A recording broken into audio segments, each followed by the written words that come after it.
Resist the urge to turn your business into a rat race. Things are always moving, they're always happening, and it is your job to be the steward of the ship. The calm CEO that is in full belief that her dreams will manifest, she just has to stay on the path.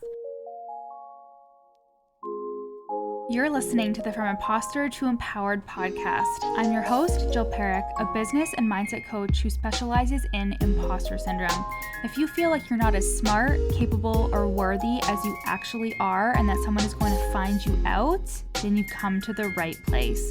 I went from being a struggling government worker, working my coaching business on the side, but feeling unworthy and burnt out, to making multiple six figures helping women overcome imposter syndrome so they too can sign clients, make bank, and have the business or career of their dreams. I am nothing special. I have a stuttering disability, ADHD, and I struggle with anxiety and depression. So if I can learn how to feel good enough and overcome my inner imposter, then so can you. Let's dig in. Hi, everybody. Welcome back to the From Imposter to Empowered podcast. We are almost in May, you guys, and today I'm diving into something that we all deal with in business, okay? The lulls, the quiet months, the client droughts, and more specifically, how the fuck do you deal with the client droughts, the lulls in business, and the quiet space when it seems like nothing is happening? The truth is, even when things are quiet, it doesn't mean that things aren't happening. And I would actually argue that they are always happening, especially during the quiet times. But if you're anything like me and my clients, or if you have ADHD, you're impatient, and it's okay that you're impatient. You just need to be careful about what you make the impatience mean and what you do with the impatience. Because I'm impatient too, very impatient. And for people who have ADHD, things are either happening right now or not now. I developed this concept that is perfect for the times where your impatience wants to get the best of you and you want to change literally everything, and that is external tweaking versus internal tweaking. When you feel impatient about your results, you're more likely to externally tweak, which is what you want to avoid. Externally tweaking looks like changing up your ideal client or your bio or how you help someone, or changing your sales page messaging, or thinking about starting on a whole new platform because you're convinced that yours isn't working. And doing all of that will only lead to more frustration and more impatience. Internally tweaking, though, is checking your impatience, doing your mindset work, getting coached, and refining if things truly aren't working. But honestly, sometimes you just need a fucking kick in the ass. So a while ago, Instagram announced that it was going to go back to a photo sharing platform. I don't know how real that is because I feel like reels are still like really huge. But anyways, and this made me laugh because I never listen to changes in the algorithm or any of the updates that some coaches put out there about the platforms. Like, who gives a fuck? When reels were a really huge deal in the beginning, people went crazy and thought that they only had to post reels and themselves like dancing and throwing it back in reels to get attention, right? It stressed so many of my clients out. And here I am doing normal posts, not giving a shit because the algorithm and Instagram don't decide how I get clients. I decide how I get clients. A reel isn't the reason why you're not signing clients. What you're saying and who you are is what's attracting clients. When people flip out because Instagram went down for the day, I don't stress because even if it went down forever, I would just figure it out. My Instagram actually got disabled in 2022 at this time for about 2 weeks, and I had to deal with possibly losing 4 years of content and my almost 4,000 Instagram followers. And even though it sucked, I just started a new one until they gave me my old one back. So like I said, yeah, it sucked, but a part of being an entrepreneur is just solving problems instead of panicking. I may have had the urge to panic and start changing things on the outside, but instead I checked myself. I may be impatient, but I put that energy elsewhere. I continue to manifest my goals. I continue to do my mindset work. I continue to create my content and sell my services. You can be impatient, but don't let that impatience mean anything. And don't let the impatience slow you down to a stop because you're convinced that things aren't working. Your quiet times, lulls in business, and client droughts don't mean anything unless you make them mean something. And the reason why things may continue to be dry is because you do make it mean something about you and your worthiness. And that's why so many coaches and businesses fail online, because when they're not seeing results, they internalize it, personalize it, and it drains their confidence. They convince themselves that nobody wants their offer. They show up less and less until they completely drop off. I've coached so many clients through their own lulls and client droughts, and they always come out on the other side. There was this one time where one of my clients was feeling really disconnected from her business, so we coached on it. She had a little tiny client drought as she was figuring out her shit until one day the faucet turned back on and she signed client after client again. She didn't change her messaging and overhaul her entire business. She just did some small refinements to her content, but she just mostly got coached through her beliefs and her thoughts. She did her mindset and inner work, and we made tweaks to her content to really call in her aligned clients. We coached so much on the belief in herself, what the client drought meant, etc. And that ongoing coaching is what helped her sign those new clients and get back into the groove of signing clients again. She didn't change her offer. She didn't change who she helped. We just worked on her belief, creating content that was communicating her message, sharing more testimonials, and mainly worked on her confidence while she was selling. And the clients came back around, which, of course they did, right? She's an amazing coach. A client drought means nothing about who you are as a coach. Absolutely nothing. But where people get fucked up is that they make it mean something, especially if they've seen great success and are experiencing a lull. It's a breeding ground for imposter syndrome. And you have to do your best to reject what your dick brain is trying to say to you, because it's only going to make your client drought even worse. Business is cyclical, my loves. There are seasons, it goes up and down, and this can be scary as fuck at first because we're so conditioned by the corporate life. We as a society have been conditioned to see work as 8 hours, 5 days a week. We've been conditioned to be paid bi-weekly and to manage our money that way too.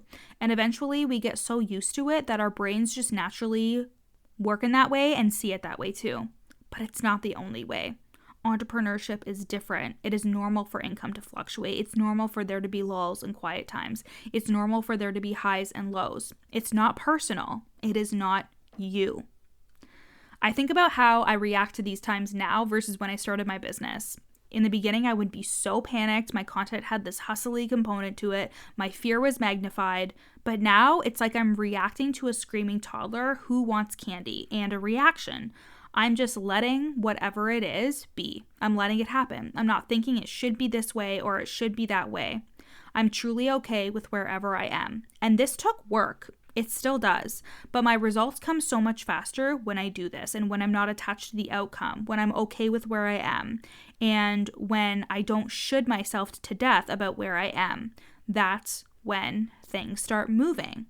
Right? I could be here forever. I could never scale into 6-figure months. And how can I be okay with that? How can I be okay with never making $1 million in a year? Can I be okay with just 5-figure months? Of course I can, right? I was okay when I made $3,000 a month, even if I didn't feel like I would be okay. And this can be very difficult to hear if you're struggling. I get it. I really, truly do. But thinking that you need to be or should be somewhere elsewhere is just going to make the lulls in business and the client drought so much more painful and so much more longer than you want them to be. You guys know me by now. You know that I'm going to say it doesn't mean shit. It doesn't mean anything unless you give it motherfucking meaning. But you resisting your current circumstances is just making it harder on yourself. It's so contradictory, I know, but when you stop being so damn attached to your current circumstances and just let it be, that is when things start moving and happening. So this is what I've done when things are quiet, okay? I move energy, I cry, I meditate, I complain to my business besties, and they snap me back into reality. I get coached, I think about my marketing, my messaging, and clarify it even deeper. I don't change platforms. I simply work on how I'm showing up on the platforms I'm already on. I look at my limiting beliefs and my confidence. I work on my content. I calm down my nervous system. I regulate my nervous system and remind myself that I'm safe and okay, no matter how long I go without a sale. And I coach the fuck out of the clients that I do have. Even when I've had client droughts for a month or two, my clients have always gotten results. Business coaches struggle with this when they're struggling with their own business. They'll subconsciously repel clients because they think that their lack of results will mean their clients won't get results. But if you have a process, if you have expertise, you can absolutely help somebody still. And that's why my clients were still signing clients and making money, sometimes even more than me, when I was going through a client drought a couple of years ago. My clients never suffered when I was in a dry spell because nothing means anything unless we give it meaning. Your work is important, valuable, and necessary, and business is cyclical. A lot of the time, things will feel quiet and stagnant, but that doesn't mean that they are. Your job is to keep your belief high no matter what. I so hate the messaging that says that you get dream clients every week and dream clients busting down your DM doors. First of all, I couldn't handle signing clients every week because I'd be way over capacity. Be real with yourself and ignore the ideal business messaging where well-meaning coaches that actually have no idea how to market loop you in with this dream ideal business where clients are coming out of your ass. When in reality, a sustainable growing coaching business is nothing actually fucking like that. And your body knows that you couldn't handle 50 clients a month, but your brain sees this kind of messaging or it makes up this unrealistic, unhelpful story that things should always be happening on the outside for you to feel good about yourself and feel validated, when that isn't the case at all. Resist the urge to turn your business into a rat race. Things are always moving, they're always happening, and it is your job to be the steward of the ship. The calm CEO that is in full belief that her dreams will manifest, she just has to stay on the path. And in the meantime, the work to do is on yourself and becoming the best coach, the best CEO that you can be. You are building lifelong skills and building a sustainable career, not a quick fix, get-rich-quick scheme that sees a coaching business as a cash cow and has no regard about what it means to actually be a coach. Things are always happening for you, my love. You're not special and the universe didn't leave you out. No matter who you are, where you've been, or what you've done. Okay, wait, this sounds suspiciously like As Long As You Love Me by the Backstreet Boys. But anyways, no matter what, you can make this business work, okay? You can be a successful, amazing coach. Keep at it. Don't make your lulls or your quiet times in business or your client droughts mean anything. And handle it with the knowledge that you will eventually sign a client and that you are okay and safe and good regardless. I love you, and no matter what stage you're at in your business, there is a seat for you at my table. Come and work with me inside of the From Imposter to Empowered program to make 5K months, and then come into the Fraud Squad Mastermind if you're ready for 10K plus months. The links are in my show notes. I love you so, so much, and I will see you in May. Thanks so much for listening to the From Imposter to Empowered podcast. Head to the show notes to learn how you can work with me, where you can buy my best-selling book, You're Not Special, and how to get on my email list for free. Screenshot this episode and add it to your Instagram stories, tagging me at YourCoachJill. See you next time.